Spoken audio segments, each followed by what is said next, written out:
Hey, this is Greg Johnson with Blue Book. This is our week in review. This is the final week in review for 2021.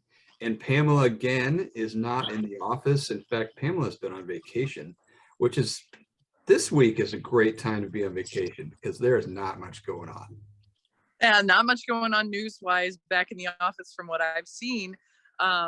Although last week's news that broke after we spoke, I mean, the salad recalls do not look like good news, especially with what's going on. We have, it doesn't sound good. What's going on with the latest on that? Well, we don't have any updates this week. The latest we got from last week is both the Dole and Fresh Express recalls / outbreaks have, according to the government, now have deaths involved in both of them. And Richard Smoley has a column late in the week this week quoting from a Bill Marler coverage that that lawsuits will be involved, and anytime deaths are involved, it's always going to be a bad deal. So we're ending the year on a bad note as far as the big news, but let's talk about something happier. What is your produce and retail experience like in Germany? Well, I mean, it's not a bad place to be, hanging out in the mountains. Sorry about the dog. I mean, you working from home, right? You gotta everywhere you go. So I had a chance last week in France to go to some of my favorite grocery stores in Paris, which included Carrefour right next to Parc des Princes, which was pretty awesome. Sorry, let me shut the door. Tito, come on, man. So Carrefour right next to Parc des Princes, tons of really cool things, including, you've seen the juice machines that squeeze an orange, right? I saw one that did pomegranates, that like the little things like spin around and it squishes the juice out. Saw one that did pomegranates, a whole bunch of new and exciting packaging, including I saw blueberries in a bucket, which Joe Watson pointed out when I put that on my Instagram, that it was seemed like a lot of plastic for Europe. But the one thing, my friend lives here in Oberammergau, which is a small village in the Alps. And almost all of the plastic here is easily recycled. We're talking about films, we're talking about hard plastic buckets, the food grade ones, not necessarily like a flower pot, but pretty much every single scrap of plastic goes into the recycling and it gets recycled. So plastic in the produce department isn't as much of a big deal here because it is all recycled. Which is fantastic news. And you would love to see recyclers in the US start advancing and improving their processes to be able to make this possible for us as well. And the other thing that I saw that I really wish we had in the US is all these vending machines. I mean, here in this little village, the Lidl has amazing coffee for €1 that just like comes right out of a vending machine.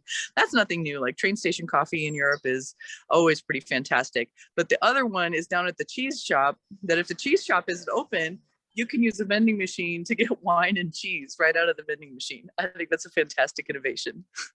They're a little more mature with alcohol in Europe than we are in the United States. That's something that we like to abuse. Yeah, you brought that up and I was like, yeah, you know what? I don't think the German kids around here would go hit the vending machine and get a bottle of wine. Probably not. No, we did used to put cheap beer in the vending machine in the fraternity house, but we didn't advertise it. No, you didn't advertise that. Nobody wants your natty light out of the vending machine. But as far as the stores I've seen, I mean, I saw all the greatest hits. I even saw and bought an Appeal avocado from Edeka or Edeka. I'm not entirely sure which one that one is. And it tasted fantastic. And I saw them on the shelf for the first time here in Europe. I know they had the huge program with them. And then I also went to Aldi and Lidl and Netto, another discounter, Norma, which is like a shabby Aldi, I'm going to be honest. And then Wienmark had a ton of selection of candy, which my kids loved. And then also the produce department was really targeted on high end and super fresh. Whereas when you go to Aldi or Lidl, you're going to see lettuce, for example, out on ambient displays. They don't refrigerate a lot of that stuff here, except for like bag salads and salad kits. But a lot of fun photos to see, and I will definitely be sharing them when I return to the office next week. Unfortunately, Aldi has a habit of breaking the cold chain here, so Yeah, those are just the shelves that I don't buy from.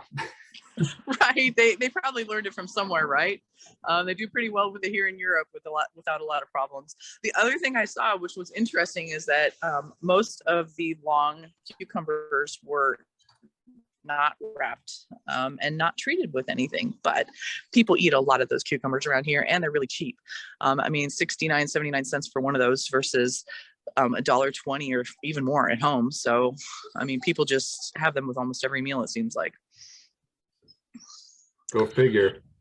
It's really fun stuff to look at from an American point of view, and just from a retail point of view, it's fun to be able to get to go to all those stores. And I'll be hitting the last of them this afternoon when everyone gets back from their trip to the Zugspitze, tallest mountain in Germany. Excellent. Well, we'll just keep holding down the fort and looking forward to another big weekend and then getting back to normal in 22. All right. Well, that's it for the Produce Reporter Week in Review for 2021. If you are not getting the Produce Reporter newspaper,